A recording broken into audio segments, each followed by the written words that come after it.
Magnificus. Monsieur, voilà. Après, vous chanterez une en facile. Lucure de Mario, li fattandema.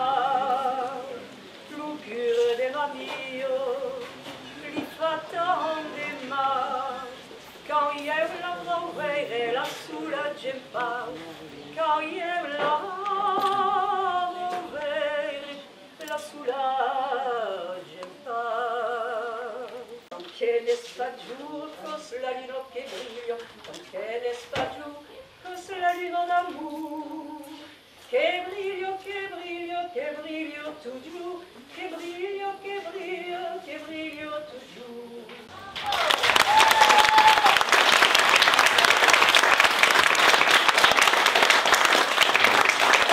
Ça s'appelle les escaliers du cimetière. Il est juste là derrière le cimetière. Alors un vieux curé de village avait passé sa vie à écouter, à confesser les péchés de ses paroissiennes. Il est vrai qu'il avait toujours pardonné. Il faut dire qu'il était vieux, mais jeune d'idée. Ce brave curé se dit, il me faut faire quelque chose. Alors, il a donc trouvé Alain. Oh pardon, monsieur le maire. Alors je vous serais très reconnaissant, monsieur le maire, de bien vouloir faire réparer l'escalier du cimetière où de nombreuses jeunes dames ont trébuché. Ne vous faites pas de soucis. Ces jeunes dames ne se sont jamais fait mal, lui répondit monsieur le maire.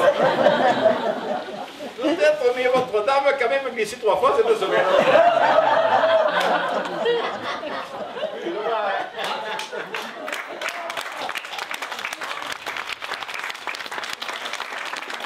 Dominique Guignard, présidente de l'association De Bouche à Oreille, qui a eu un grand projet ici dans le petit village de 200 âmes de Bessas, ouvrir, quoi donc? Une bibliothèque. Ça n'existait pas? Ah non, c'est la première bibliothèque de Bessas. Racontez-nous donc l'histoire de cette bibliothèque. J'avais hérité de 350-400 bouquins et je me suis dit qu'un jour, qu'est-ce que je vais en faire? Donc je vais les offrir à la mairie de Bessas. Nous avons donc créé une association qui s'appelle De Bouche à Oreille. Et de manière à rendre peut-être cette inauguration et la naissance de cette bibliothèque associative, car elle est associative, elle n'est pas municipale. Non, elle est associative. Donc afin de la populariser, vous avez organisé ici à Bessas une journée consacrée aux auteurs et aux textes. Invitons des écrivains. Nous avons pensé d'abord faire cela dans la bibliothèque et puis d'un seul coup, ça, de fil en aiguille, nous avons dit pourquoi pas des chanteurs, pourquoi pas des diseurs. Et voilà, et cette manifestation s'est déroulée aujourd'hui, je peux dire, de façon positive. Alors, est-ce qu'il y avait un besoin de lecture ici à Bessas en particulier? Eh bien, je pense que oui. Je pense que oui, parce que les permanences viennent juste de commencer, mais déjà les gens du village sont venus et ont emprunté des livres. Tous les jours de la semaine, en hiver, en automne, dans le ciel de Paris, les cheminées d'usine ne fument que du gris. Mais le printemps s'amène, une fleur sur l'oreille, au bras d'une jolie fille. Tournesol, c'est le nom de la fleur.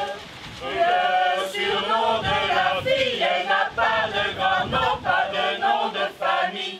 Et dans son coin des rues, à Barjac, à Bessas, tournesol, tournesol, tournesol, passe les coins de rue.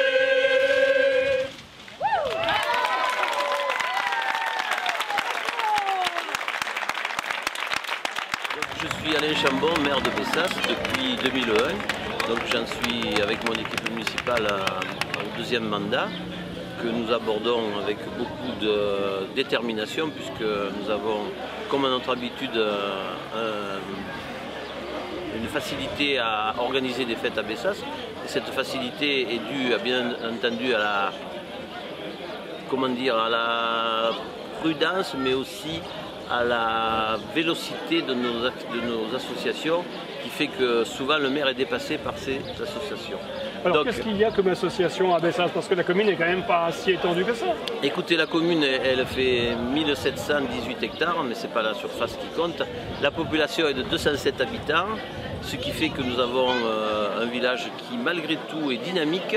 Et je le répète, grâce à ces associations, il y a 4 associations qui existent depuis fort longtemps. La plus ancienne, c'est celle de la chasse, ensuite celle du comité des fêtes, et puis tout récemment, au mois de mars, celle de bouche à oreille, qui donc aujourd'hui organisait cette journée du 14 juillet, basée sur les mots dans la rue. Et puis une 4e association qui s'appelle Loisirs et Détente, qui elle aussi a été créée en mars 2010. Lorsque Dominique Guignard est venu vous voir avec une idée de bibliothèque, comment vous l'avez reçu? Vous avez trouvé ça farfelu ou étonnant? Alors dans un premier temps, j'ai réfléchi et j'ai dit mais où est-ce que je pourrais bien mettre cette bibliothèque?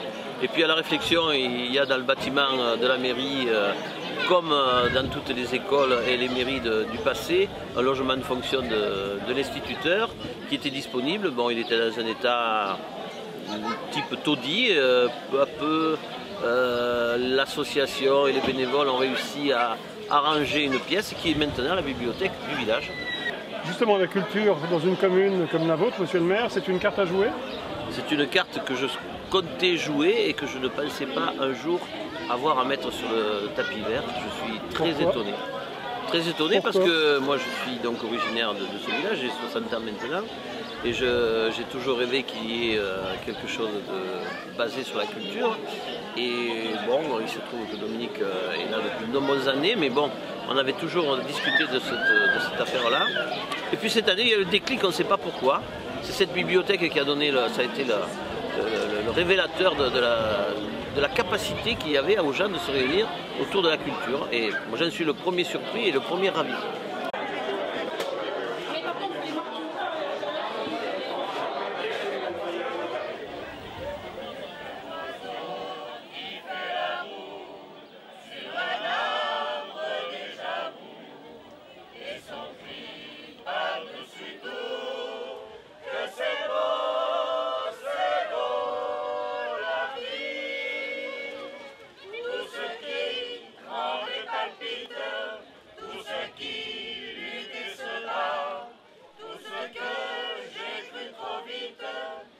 Jamais